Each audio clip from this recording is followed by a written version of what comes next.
आपल्याला माहीतच आहे की घाटी रुग्णालयामध्ये आपण सध्या अनेक सुविधा उपलब्ध करत आहोत। जसं की संपूर्ण औषधी उपलब्ध करून चिठ्ठीमुक्त घाटी केलेली आहे। परिसर आम्ही जवळपास बराचसा 90% जास्त स्वच्छ केलेला आहे।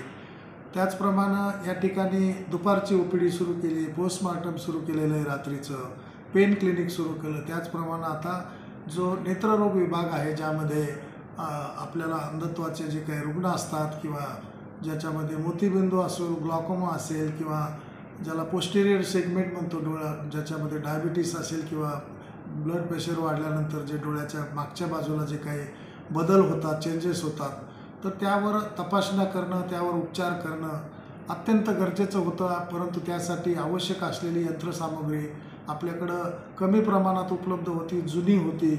तर आपण त्याच ठिकाणी माननीय तत्कालीन पालकमंत्री असतील, सर्व लोकप्रतिनिधी आणि आमचे जिल्हाधिकारी महोदय जे या DPDC समितीचे सदस्य सचिव आहेत, त्यांच्या माध्यमातून सध्या 2.5 कोटीची यंत्रसामुग्री आम्ही उपलब्ध करून घेतलेली आहे आणि अजूनही यंत्रसामुग्री उपलब्ध करून जास्तीत जास्त मराठवाड्यातील आणि 14 जिल्ह्यातील रुग्णांना त्याचा कसा फायदा होईल हे बघत आहोत।